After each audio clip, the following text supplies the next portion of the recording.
Everyone, welcome to Just Grow. Hope you all are doing good. तो जैसा कि आप सबको पता है, हमने इस चैनल पे पॉलिटी की सीरीज स्टार्ट कर रखी है जिसमें हम अपने कॉन्स्टिट्यूशन से रिलेटेड आर्टिकल्स के बारे में पढ़ रहे हैं। हमने अपनी प्रीवियस वाली वीडियो में डिफेक्शन के बारे में पढ़ा था। मैंने आपको जब हमने पार्ट 15 को स्टार्ट करा था, दैट इज हमारा इलेक्शन कमीशन, तो मैंने आपको बताया था कि मैं आपको इलेक्शन की हर एक चीज से रूबरू करवा दूंगी। ठीक है, तो हमने अपनी प्रीवियस वीडियो में पढ़ा था दल बदल के बारे में। आज हम पढ़ने वाले हैं हमारे ईवीएम के बारे में। ईवीएम बेसिकली क्या होता है? Electric voting machine. आपने बड़ी बार सुना होगा कि ईवीएम, भाई ईवीएम, तो चलो आज इसके बारे में पढ़ भी लेते हैं।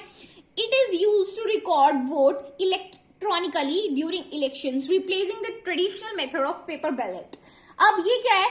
ये एक मॉडर्न मेथड है। इसने ट्रेडिशनल मेथड जो पेपर बैलेट था उसको हटा के ये आ गया हुआ। इसमें क्या होता है? इसमें इलेक्ट्रॉनिकली वोट जो होते हैं ना वो रिकॉर्ड होते हैं। इलेक्शन चुनाव के समय पे ना इसमें वोट रिकॉर्ड होते हैं ईवीएम में। ठीक है, इलेक्ट्रिक वोटिंग मशीन में वोट रिकॉर्ड होते हैं।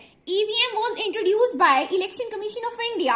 अब ये जो ईवीएम है ना, ये इलेक्शन कमीशन ऑफ इंडिया के द्वारा इंट्रोड्यूस करी गई थी। ठीक है, उसके बाद और देख लेते हैं। It was first time used in a trial during 1982 Kerala legislative assembly elections. अब देखो भाई, तुम एक मशीन को यूज कर रहे हो तो सबसे पहले तो उसका ट्रायल लिया जाएगा ना। किसी भी चीज का पहले ट्रायल लिया जाता है। अब ऐसे थोड़ी ना सीधा ही उसको पहले लोकसभा इतनी बड़ी इलेक्शन पे, इतनी बड़ी किसी चीज की इलेक्शन के लिए उसको जनरल इलेक्शन के लिए लगा देंगे। तो इसलिए इसको सबसे पहली बार ट्रायल इलेक्शन के ट्रायल के लिए यूज करा गया था। कहाँ पे? जब केरला की जो इलेक्शन हुई थी ना 1982 की विधानसभा की, ठीक है, इलेक्शंस के लिए। उसके बाद है पहली बार इसको विधानसभा, केरला की विधानसभा इलेक्शन में यूज करा गया था 1982 में। Officially introduced in 1998। अब इसको ऑफिशियली पूरे कानूनी रूप से 1998 में इंट्रोड्यूस करा गया था।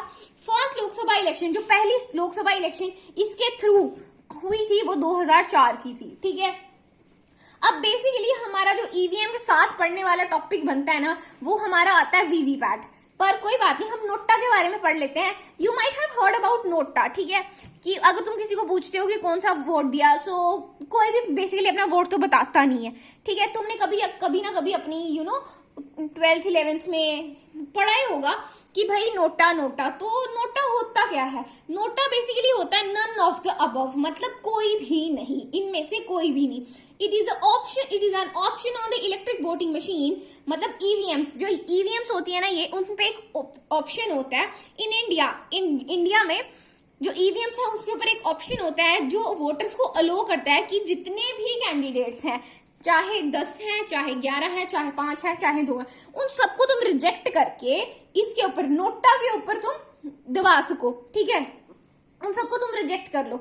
मतलब जितने भी तुम्हारे बंदे हैं, अगर तुमको वो पसंद नहीं है ना, अब तुम सोच रहे हो कि भाई ये लेट्स सपोज, रुको, अब यहाँ पे देखो, जैसे ये इलेक्शन में जितने भी बंदे खड़े हुए हैं, मतलब जो भी कैंडिडेट्स हैं, यहाँ पे उन सबके नाम दिए होते हैं और ना यहाँ पे बटन्स दिए होते हैं कि भाई जिसको भी आपने वोट करना है उस पर दबा दो।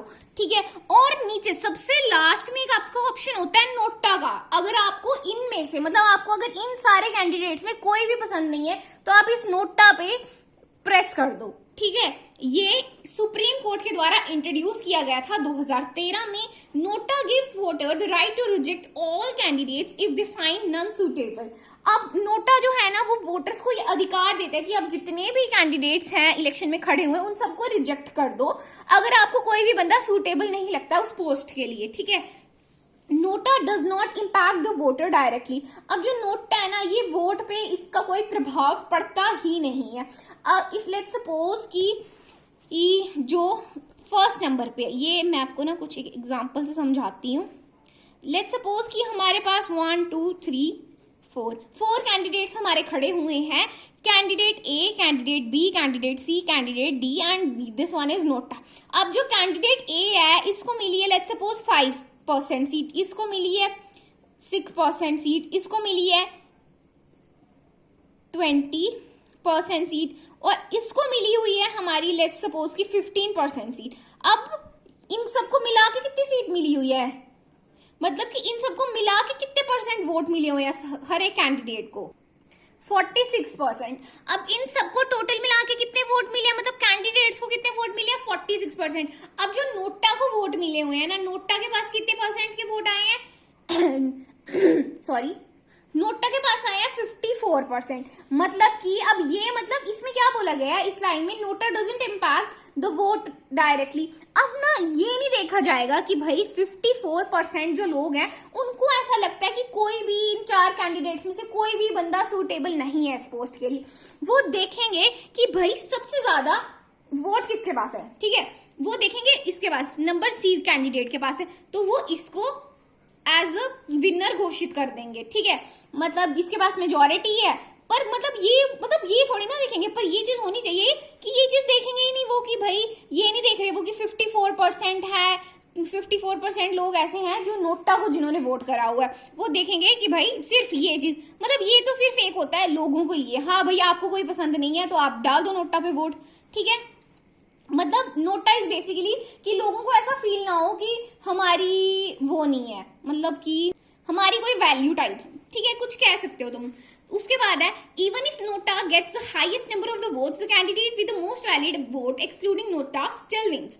जैसे कि मैंने आपको बताया भले ही नोटा के पास ज्यादा परसेंट में वोट आए हो, ये नहीं देखा जाता, ये देखा जाता है कि इन जो 4 कैंडिडेट्स में से किसके पास ज्यादा वोट आए उसको विनर घोषित कर दिया जाता है। The NOTA button in India is usually coloured orange और पर्पल। अब जो नोटा का बटन है ना इंडिया में वो यूजुअली ऑरेंज या फिर पर्पल कलर में होता है, सबसे लास्ट में होता है वो, ठीक है। उसके बाद है हमारे पास वीवीपैट, ठीक है।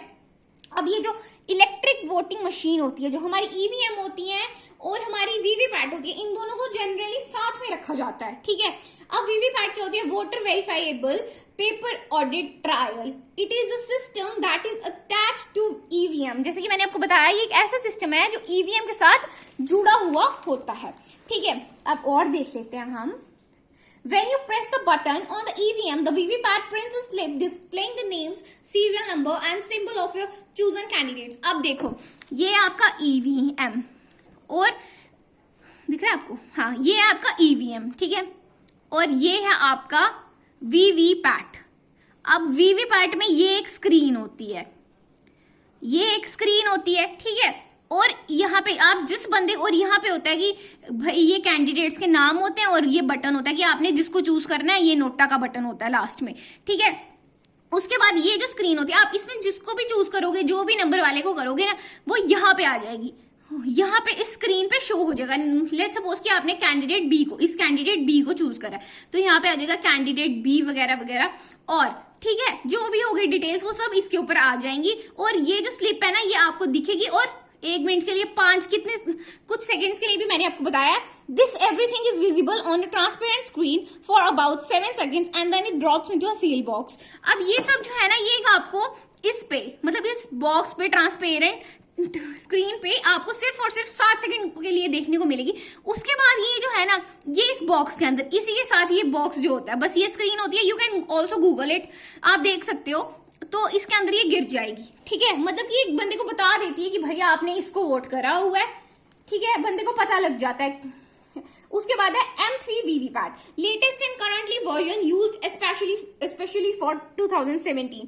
अब 2017 के इलेक्शन में M3 VVPAT ये लेटेस्ट और करंटली यूज्ड वर्जन है। ये एक क्वेश्चन ये में पूछा गया था कि कौन सा वर्जन है वीवीपैट का जो यूज किया जा रहा है, ठीक है। और बस आज की वीडियो में हमने अपने 3 टॉपिक्स को कवर करा, that is EVM electric voting machine and VVPAT that is voter verifiable paper audit trial and NOTA, none of the above. I hope कि मैंने आपको जितने भी तीनों के तीनों टॉपिक समझाए हैं वो आपको अच्छे से समझ आ गए होंगे। अगर आपको कोई भी डाउट रहा होगा इन टॉपिक से रिलेटेड तो आप कमेंट सेक्शन में पूछ सकते हो। आज हमने अपने पार्ट 15 से रिलेटेड जितने भी इलेक्शंस के बारे में सब कुछ मैंने आपको सब कवर करवा दिया, सब आपको बता दिया। अगर आपको फिर भी कोई डाउट रहता है तो आप कमेंट सेक्शन में जरूर पूछ सकते हो। अब कल से हम अपना स्टार्ट करने वाले part 16 that is special provisions, ठीक है। और अगर आपको मेरे हैंड रिटन नोट्स परचेज करने हैं तो नीचे डिस्क्रिप्शन में मैंने अपना कॉन्टैक्ट नंबर दिया हुआ है, आप उस पर कॉन्टैक्ट करके परचेज कर सकते हो, ठीक है। आई होप कि आपको वीडियो अच्छी लगी होगी, इन्फॉर्मेटिव लगी होगी। Thank you for watching the video, do subscribe to our channel.